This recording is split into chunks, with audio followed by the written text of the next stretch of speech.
नमस्कार दोस्तों, आज के इस वीडियो में हम आपके लिए मकर संक्रांति की एक प्राचीन कहानी लेकर आए हैं। एक समय की बात है, किसी राज्य में हरिदास विष्णु सेवक और उसकी पत्नी गुणवती रहते थे। गुणवती बहुत सुशील और भगवान विष्णु की भक्त थी। वो एक पतिव्रता स्त्री थी। उसने प्रायः सभी देवी देवताओं के व्रत किए। एकादशी का व्रत तो बहुत ही नियम श्रद्धा पूर्वक किया, किंतु धर्मराज की पूजा उसने कभी नहीं की थी। अतिथि सेवा से वह कभी पीछे नहीं हटती थी। इस प्रकार सदाचार एवं धर्म परायण से अपना जीवन व्यतीत कर रही थी। एक समय गुणवती मृत्यु को प्राप्त हो गई। धर्म कर्म के प्रभाव से यमदूत पापियों को भय प्रदान करने वाले धर्मराज के लोक में ले गए। जहाँ उसने देखा उस लोक में 4 द्वार हैं। नगर के बीचों बीच धर्मराज बहुत बड़ा भव्य सुंदर मंदिर है। जिस मंदिर में धर्मराज विराजमान है, उनके पास चित्रगुप्त भी विराजमान है। मृत व्यक्तियों का लेखा जोखा पापों का दंड सुनाते हैं। यमराज के दूत गुणवती को वहाँ ले गए। जैसे ही गुणवती धर्मराज को देखा, वह भयभीत होकर कांपने लगी और नीचे सर करके खड़ी हो गई। तब चित्रगुप्त जी ने धर्मराज को गुणवती की पाप और पुण्यों का लेखा जोखा सुनाया।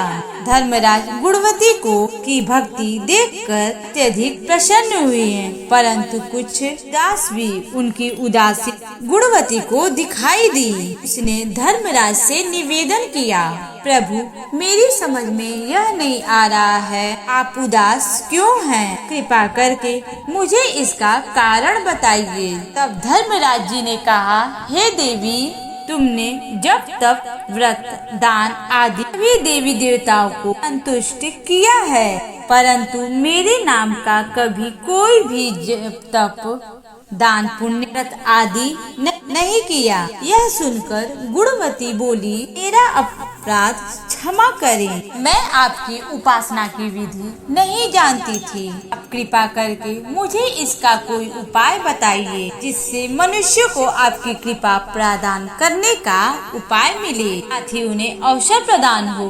तब धर्मराज जी ने सूर्य भगवान के उत्तरायण में जाते ही महापुण्यदायी मकर संक्रांति आती है, इसी दिन से मेरी पूजा शुरू करनी चाहिए।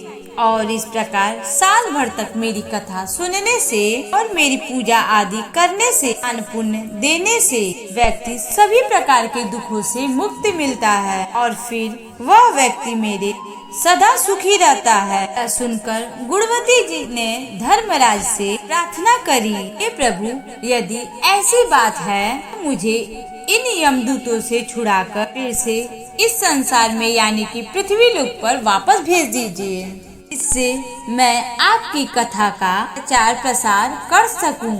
गुणवती की यह प्रार्थना सुनकर धर्मराज जी ने उसे धरती लोक पर वापस जाने दिया।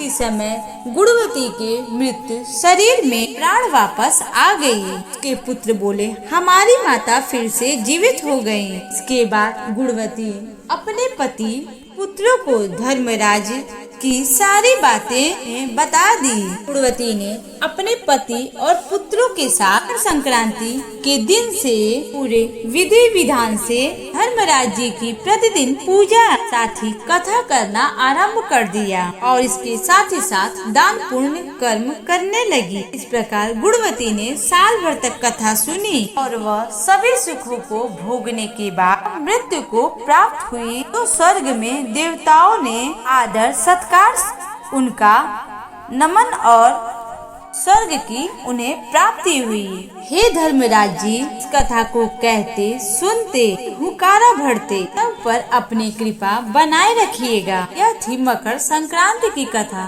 दोस्तों, वीडियो कैसा लगा हमें कमेंट बॉक्स में मकर संक्रांति के उपलक्ष्य में जय माता दी या जय यमराज की लिखना न भूलिएगा। वीडियो अच्छी लगी हो तो वीडियो को लाइक करिएगा और अपने दोस्तों में, सगे संबंधियों में वीडियो को शेयर करना न भूलिएगा। अगर आप नए हैं तो हमारे चैनल को सब्सक्राइब जरूर करिएगा।